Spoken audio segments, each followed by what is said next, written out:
Chers frères et sœurs, l'islam a considéré les musulmans comme des frères à part entière. Il parle ici, ou bien il fait référence ici à une fraternité dans la religion et la religiosité. Une fraternité dans la foi en Allah Azza wa Jal et une fraternité dans la foi en prophète sallallahu alayhi wa sallam. Et c'est ainsi qu'Allah Azza wa Jal a dit « Innama al-mu'minuna ikhwa » Les croyants ne peuvent être ou ne sont que des frères, ne sont que des frères. Et le prophète sallallahu alayhi wa sallam a dit à ce propos, soyez ô serviteurs d'Allah des frères. Le musulman est le frère du musulman. Il ne l'abandonne pas, il ne le transgresse pas, il ne l'opprime pas et il ne le méprise pas. Et cette fraternité-là suscite des obligations des uns envers les autres. Lorsqu'on parle de la fraternité, ce n'est pas une symbolique, nous sommes tous des frères et ça s'arrête là. Non, cette fraternité-là t'engage. Elle engage chacun de nous par rapport à son frère. Tu as des devoirs envers ton frère musulman et tu as des droits sur ton frère musulman. Le prophète sallallahu alayhi wa sallam parle de plusieurs de ces droits. Et dans un hadith, il a cité 6 droits. Ce sont les droits basiques quelque part, au-dessous desquels on ne doit pas aller. Donc ça c'est le minimum à avoir pour justement donner à cette symbolique une véracité, pour donner à cette symbolique quelque chose de concret dans notre comportement les uns envers les autres. C'est ainsi que l'imam Muslim rapporte sur Abu Huraira radiyallahu anhu que le prophète sallallahu alayhi wa sallam a dit « Chaque musulman doit 6 choses envers l'autre musulman. » Et ensuite, il les a citées. Il a dit, si tu le croises, tu dois le saluer.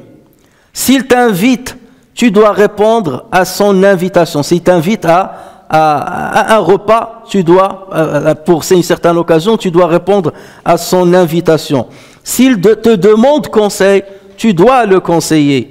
S'il éternue et qu'il dit « Alhamdulillah », tu dois prier pour lui. Et on expliquera comment on doit prier pour lui. S'il meurt, tu dois assister à son cortège funèbre.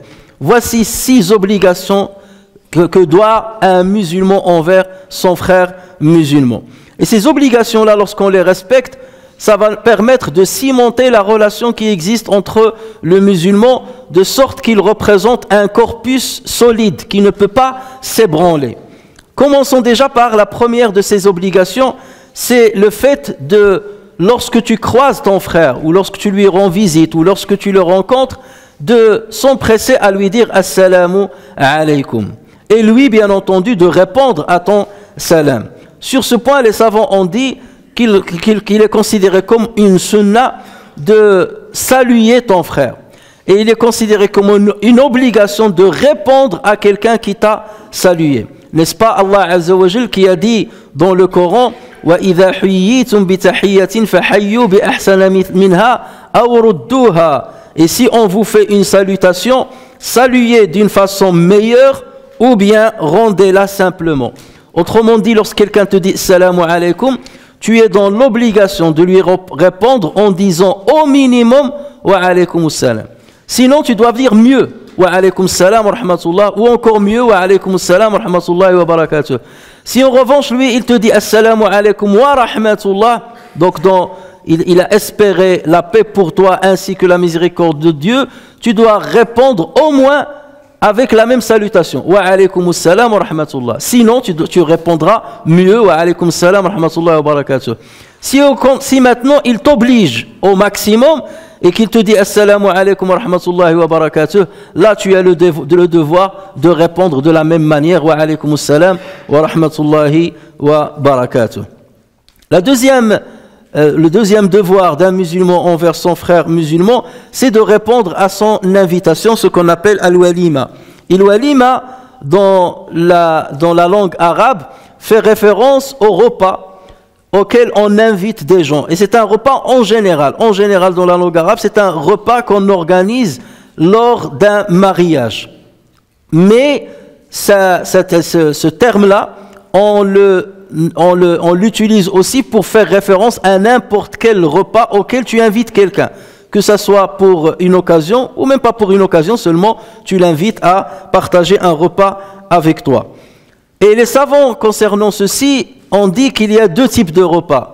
Il y a un repas de l'oualima, de l'urs, du mariage, et un repas qui n'a pas un rapport avec le mariage. Lorsqu'il s'agit d'un repas de mariage et que quelqu'un t'invite d'une manière directe, ça veut dire il t'envoie une carte pour t'inviter au mariage, ou bien il te téléphone pour t'inviter, ou bien il te parle d'une manière directe, ou indirectement en passant par quelqu'un d'autre. Dans ce cas, tu es dans le devoir de répondre à son invitation.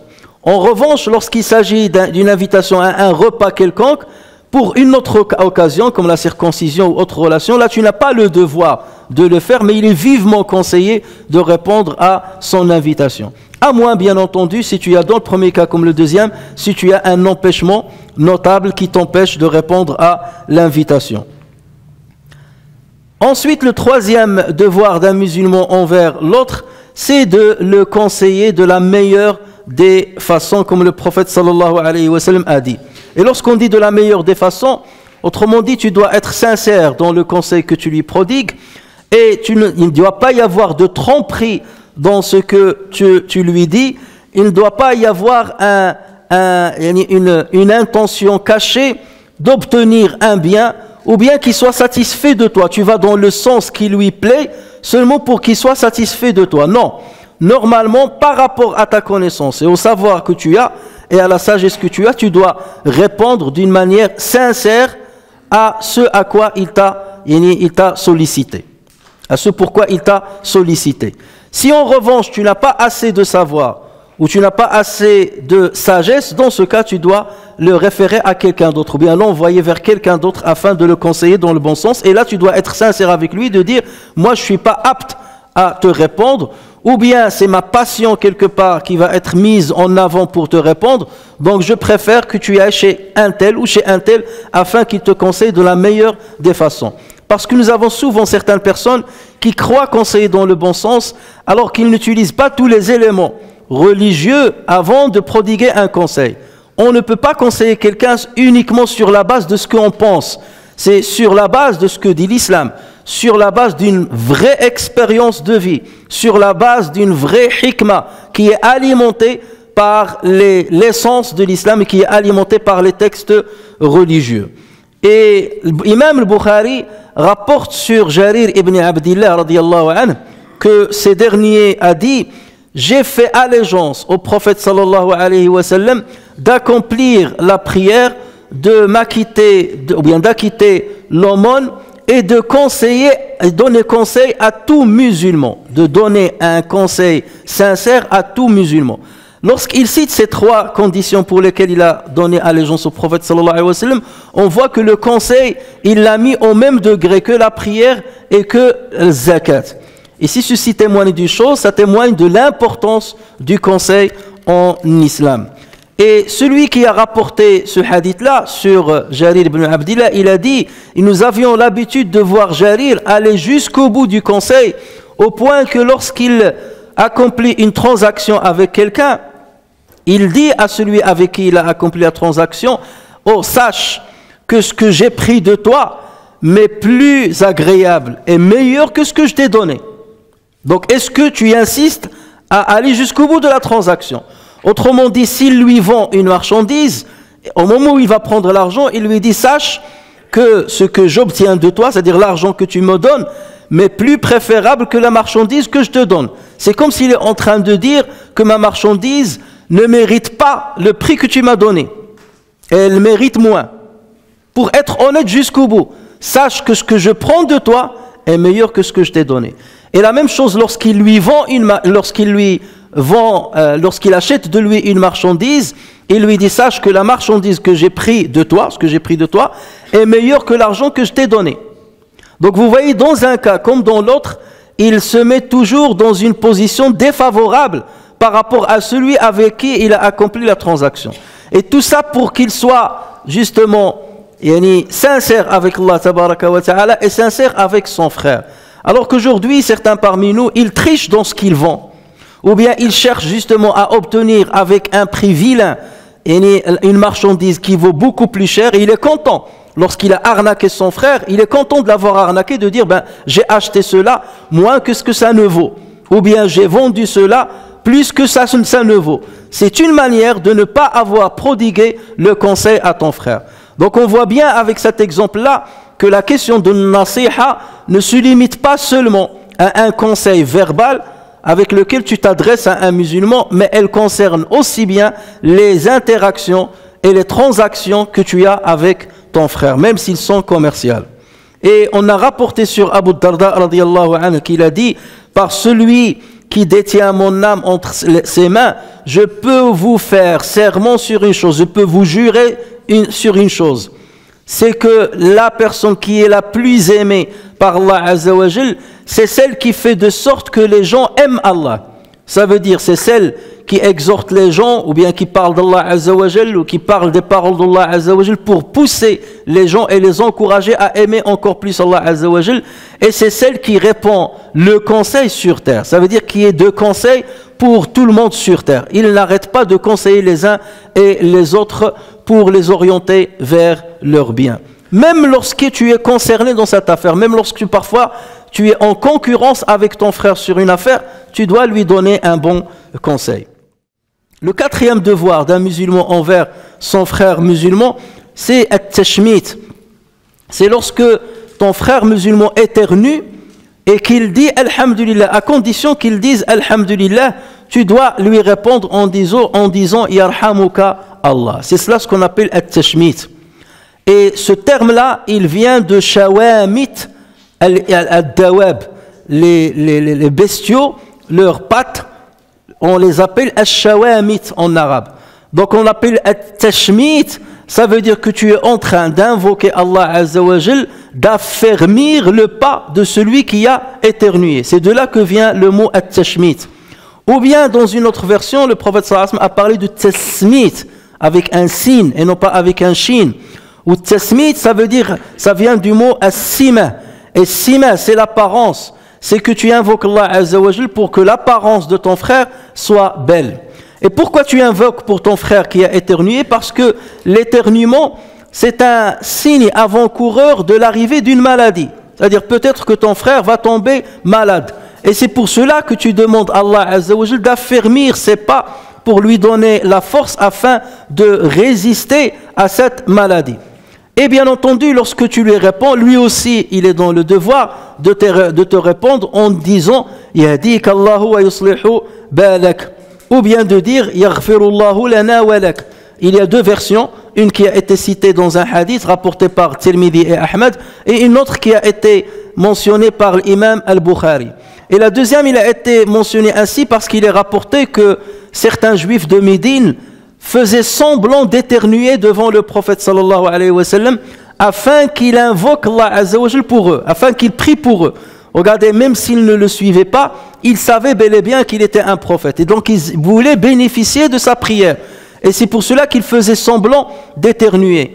Et le prophète sallallahu alayhi wa sallam, au lieu de leur dire Yarhamukallah, il leur disait Yahdikumullahu wa yuslih balakum. Que Dieu vous guide et qu'il améliore votre situation. Et c'est de là que c'est devenu, bien entendu, une formule qu'on utilise lorsqu'on répond à celui qui a invoqué Allah Azza wa Jal à notre avantage après notre éternuement. Le cinquième devoir qu'a cité le prophète sallallahu alayhi wa sallam dans ce hadith, c'est le fait de rendre visite à un malade, ce qu'on appelle en arabe iyadatu al-marid, al-iyada. Et c'est de là d'ailleurs que vient le terme al-iyada qui fait référence aujourd'hui aux hôpitaux. Al-iyada, ça vient du terme al-iyada qui signifie une visite courte. C'est ça le sens étymologique de ce terme-là. Une visite courte à celui qui est tombé malade. Muslim rapporte sur Thawban radiyallahu anhu que le prophète sallallahu alayhi wa sallam a dit: celui qui a rendu visite à un malade ne cesse d'être dans un makhrafa du paradis. Et dans un autre hadith, il a dit: quiconque rend visite à un malade, il ne cesse d'être dans une khurfa du paradis. Et les compagnons de dire: Ya Rasulallah, que signifie le mot makhrafa, ou bien que signifie le mot khurfa? Et le prophète sallallahu alayhi wa sallam, il a dit al-jana, jana al-jannah. Ça veut dire ce qui a été cueilli parmi les fruits du paradis. Autrement dit, tant que tu es dans une visite d'un malade, c'est comme si tu es en train de profiter des fruits du paradis. C'est comme si Allah Azza wa Jalla te donne les fruits du paradis, ou te réserve des fruits du paradis, dont tu vas forcément bénéficier le jour de jugement. Et les savants s'accordent à dire que la meilleure visite d'un malade, c'est la visite qui est légère, qui est très courte. Il ne faut pas qu'elle soit longue, parce que le malade peut être dans une situation difficile, il a envie de se reposer, il a envie de dormir, il a envie d'accomplir ses besoins, parce que peut-être que sa maladie fait de sorte qu'il ne peut pas se retenir par rapport à ses besoins. Donc à partir de là, tu ne dois pas le gêner, à moins, comme dit Ibn Abd al-Barr al-Maliki, il dit à moins que ça soit à sa demande, c'est-à-dire que tu restes assez longtemps. C'est lui qui demande à ce que tu restes plus longtemps que ce que tu as l'habitude de faire ou ce que les gens ont l'habitude de faire. Quant au sixième devoir d'un musulman envers son frère musulman, c'est, comme a dit le prophète sallallahu alayhi wa sallam, c'est de participer à son cortège funéraire. Que ça soit depuis la maison où il est mort, ou bien l'hôpital, jusqu'à l'endroit où on va accomplir la prière. Et malheureusement aujourd'hui, la majorité des gens meurent dans des hôpitaux, et donc c'est des transporteurs professionnels qui les transportent jusqu'à la mosquée. Donc cette chance-là, on ne l'a pas aujourd'hui, d'accomplir la prière sur lui, notamment dans la mosquée, et de l'accompagner jusqu'à l'inhumation, et de faire un dua pour lui à son avantage après l'inhumation.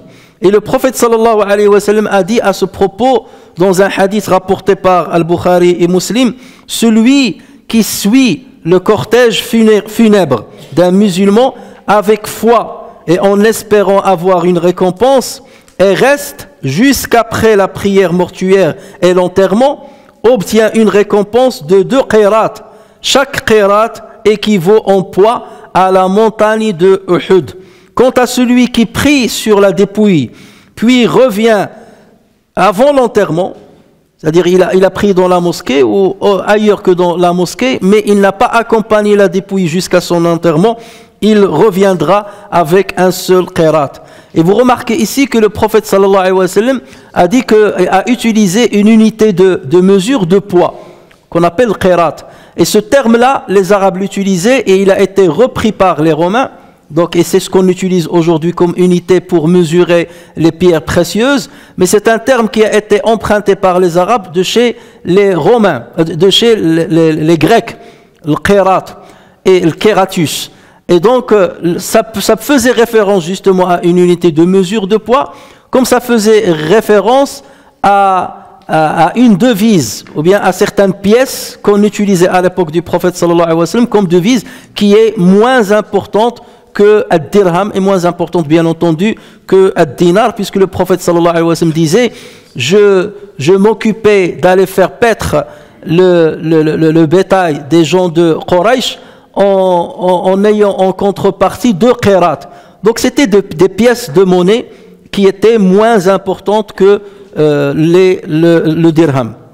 Mais le prophète sallallahu alayhi wa sallam ici, lorsqu'il a utilisé le terme comme unité de mesure de poids, c'est parce que nous savons pertinemment que le jour du jugement, soit nous serons pesés, et notre corps va être beaucoup plus lourd lorsqu'on a des hasanats, soit ce sont uniquement nos hasanats qui vont être pesés. Les savants ont divergé.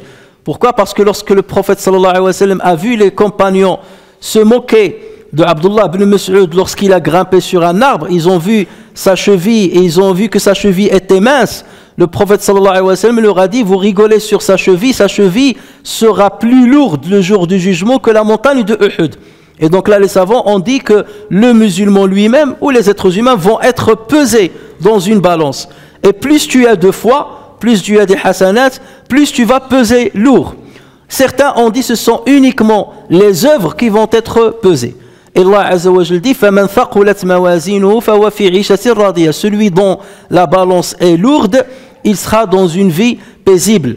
Et la balance va peser beaucoup plus lourd lorsque les hasanats sont très nombreuses. Donc ici, le prophète sallallahu alayhi wa sallam nous enjoint de participer à la prière sur la dépouille d'un défunt musulman, ou bien de l'accompagner, ou bien même le mieux, de l'accompagner jusqu'à l'enterrer afin d'obtenir 2 qirats si on fait les 2 actions, ou ne serait-ce qu'un seul qirat si on se contente d'une des 2 actions. Ça veut dire soit on prie uniquement, soit on participe à l'enterrement uniquement, on revient avec un qirat. Et la montagne de Uhud était pour les musulmans de Médine la chaîne montagneuse la plus grande et la plus volumineuse et la plus lourde dans Médine, parce qu'elle fait 4 km de long, et plus de 800 mètres de hauteur. Et donc, elle était la plus lourde des chaînes montagneuses de Médine. Donc, c'est pour cela que le prophète sallallahu alayhi wa sallam l'a utilisé comme une référence pour montrer l'importance de la récompense qu'Allah Azza wa Jal attribue à celui qui accomplit la prière et celui qui enterre son frère. Chers frères, donc nous avons cité la récompense de celui qui participe à la prière mortuaire ou bien qui participe à l'inhumation de son frère. Quant au défunt lui-même, lui aussi, bien entendu, il bénéficie largement de cette prière. Le Bukhari et Muslim rapportent tous les deux sur Abdullah ibn Abbas que le prophète sallallahu alayhi wa sallam a dit, à chaque fois qu'un musulman décède et qu'il y a 40 hommes qui n'associent avec Dieu aucune divinité, 40 musulmans qui n'associent avec Dieu aucune divinité, qui prient pour lui, Allah Azza wa Jal accepte leur intercession en sa faveur, lorsqu'ils sont 40. Et dans un autre hadith, il a été dit, rapporté par Muslim, Quraib, qui est un serviteur affranchi de Abdullah ibn Abbas, a dit, Ibn Abbas a perdu un de ses enfants dans la région de Usfan ou bien dans la région de Qudayd. Et donc Abdullah ibn Abbas a dit à Quraib, va voir combien de personnes sont venues pour prier sur mon fils, avant de le faire sortir, de sortir sa dépouille pour la prière.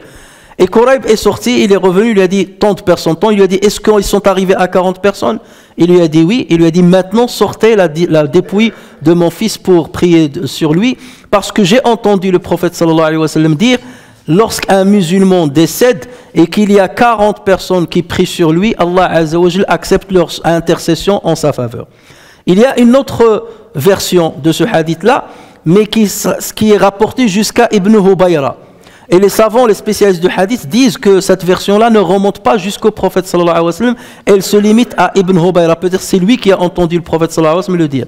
Et dans laquelle il a dit, lorsqu'un musulman décède et qu'il y a 3 rangées de musulmans qui prient sur lui, Allah Azza wa Jal accepte leur intercession en sa faveur.